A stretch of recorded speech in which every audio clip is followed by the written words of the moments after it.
Uma outra contribuição que eu tenho feito com a questão do método lógico, né, é a analogia entre um texto científico e um argumento lógico.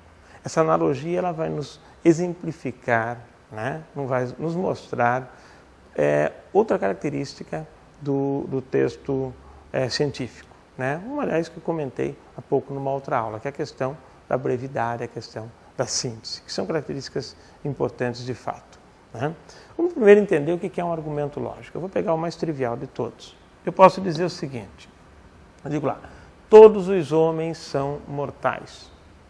Agora eu dou uma outra informação. Sócrates é homem. O que eu concluo daqui? Se todos os homens são mortais e Sócrates é homem, tá? Eu vou concluir o quê? Que Sócrates é mortal. Então veja, todos os homens são homens, Sócrates é mortal.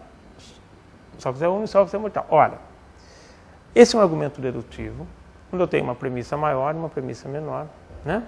E que me leva a isso daqui. Um exemplo clássico de silogismo. O que eu tenho aqui? As premissas e a conclusão. Tá? Vamos imaginar que eu vou fazer esse argumento agora de um outro jeito. Eu vou fazer assim.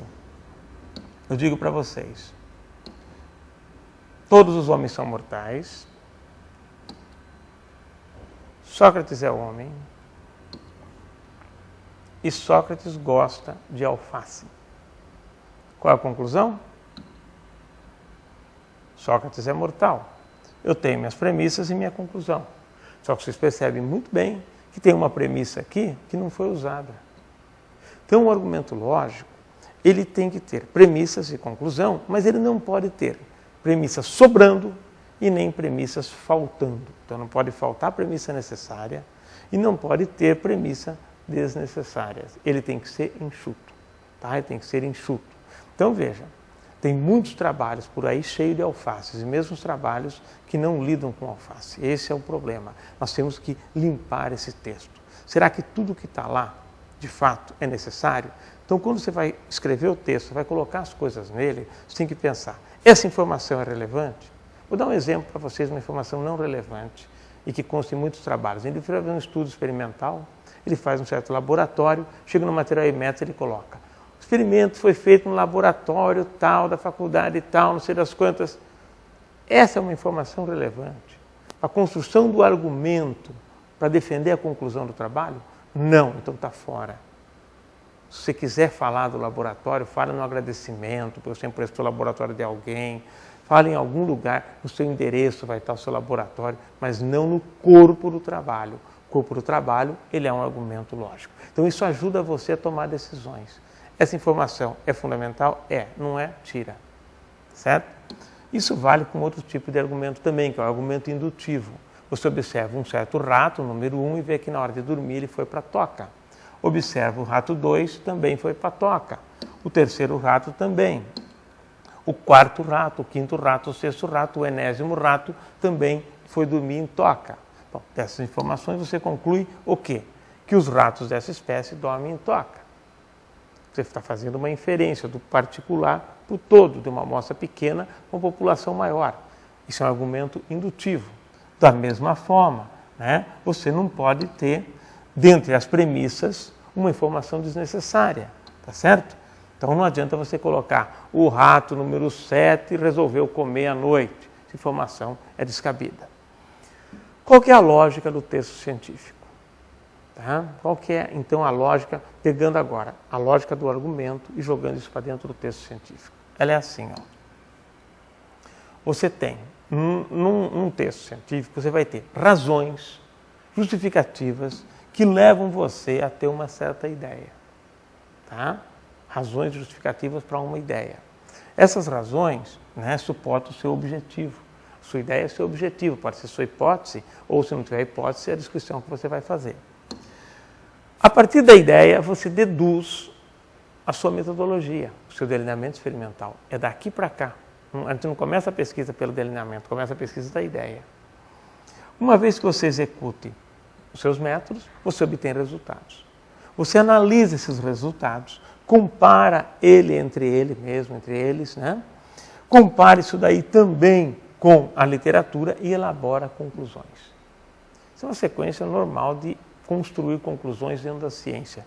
Precisa dessa fase aqui, que é a base empírica, e, portanto, tem seus métodos de obtenção. Ok. Onde que isso aparece no texto científico? Justificativa e ideia aparecem na introdução. Cuidado, hein? Introdução e justificativa não são itens separados em lugar nenhum do mundo, só no Brasil. Cuidado com isso. Não tem sentido lógico fazer introdução e fazer justificativa separado. A introdução é o lugar onde você valida a sua proposta e apresenta a sua proposta para os leitores. Contextualiza a sua proposta. É isso que você faz. Métodos aparecem, lógico, no material e métodos. Chame como quiser, de método, procedimento, como for. Resultados aparecem no item resultados. As comparações você faz na discussão. Toda análise que você vai fazer isso daqui. E as conclusões você também apresenta na discussão. Afinal de contas, você compara para concluir. E não dá para você fazer isso em lugares diferentes, evidentemente. Depois eu falo só sobre a discussão mais à frente no curso. Não é? Eu estou dizendo que isso daqui é um argumento lógico. Na verdade, não é um argumento lógico, são dois argumentos lógicos. Se são dois argumentos lógicos, eu preciso ter aqui dentro premissas e conclusão. Desse pontilhado para cima é um argumento lógico. E do pontilhado para baixo é outro argumento lógico. Aqui é o contexto da descoberta, o contexto da criação. E aqui é o contexto da justificação. Então, são dois ambientes separados que a filosofia da ciência divide muito bem.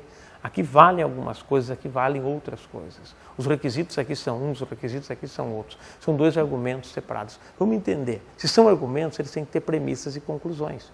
Quais são as premissas e conclusões aqui e aqui? Então vamos ver. Na introdução, você tem premissas e conclusão.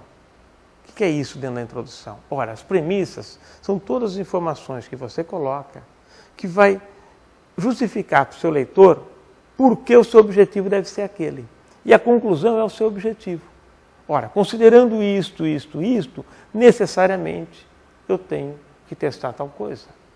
Considerando que se tem essas informações, necessariamente meu objetivo tem que ser este. Faça isso como um argumento lógico, sem colocar premissas sobrando e nem faltando. Ah, eu tenho que falar de tal coisa na introdução? Não sei. Veja qual é o seu objetivo. Qual o mínimo de informação que você precisa para justificar muito bem esse objetivo. É isso que você tem que pôr na sua introdução. O seu leitor vai entender o pano de fundo dessa pesquisa, então põe o mínimo de informação suficiente para ele contextualizar essa sua pesquisa. E aqui embaixo, quais são as premissas e a conclusão? Ora, é isso daqui, ó, premissas e conclusão.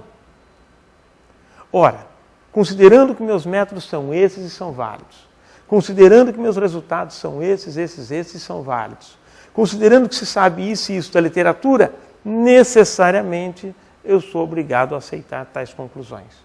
Não pode ter método sobrando, não pode ter resultado sobrando nem faltando, nem método faltando, nem discussão com elementos da literatura sobrando ou faltando. Tudo está numa saia justa e é suficiente para defender as suas ideias. A arte da redação é fazer esse texto enxuto, porém logicamente impecável. É essa a dificuldade do brasileiro em construir um bom texto. Porque ele segue regrinhas. Tem que pôr não sei o quê, tem que comparar não sei o que lá. O que apareceu aqui não pode aparecer lá, o que apareceu lá não pode aparecer aqui.